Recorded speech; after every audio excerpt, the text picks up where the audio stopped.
So you said you've had this business for 22 years? Yes. You're starting a new one? Started another one 3 years ago. So how much of your like day-to-day is just like upper level management? And do you still do like actual like down and dirty design work? Okay, good question, Shane. I get asked that a lot. Most of my time, most of my day is spent planning, doing vision, managing, and writing up a list of things for people to do. And then at the end of the day, checking in on that list to see how they did, and then to give them feedback. And I could barely do that as it is. So I have very little time actually to make things. But I thought about something this morning in the shower and I want to share it with you. An idea, nothing else, just the idea. The idea is this, is that over my life, I've learned to love making a difference more than making things. I learned to love making a difference as opposed to making things. Right now, you guys are at the beginning of your career, you love making things, the craftsmanship, typography, lettering, identity systems, mocking up things, packaging design, editorial design, and that's great.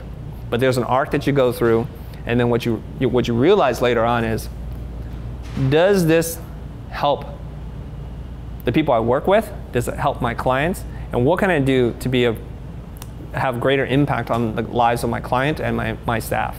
And that can't be me doing the work. I just got back from Adobe Max, which we talked about. So I'm coming back from the real world, bringing back new information to share with my team. I couldn't do that if I was in front of the box. Now, every once in a while, I do have a guilty indulgence, and I'll sit in front of my machine and I will make something. Just because I was turned on by something, I'm like, I want to see if I can make that. How do you make a monogram logo like the one that Jung's wearing? What's the fastest, most efficient way to do that? Right? And I now know how, because I deconstructed one and I'm going to teach people.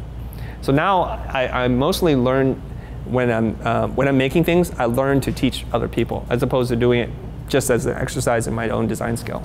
Yeah, just to follow up, like how long do you think it took you to get to that point where you're at that level? When you say at that level, in terms of like the mindset or the actual ability to do it? Just to the point where you have to take time out to actually design something rather than being that leader.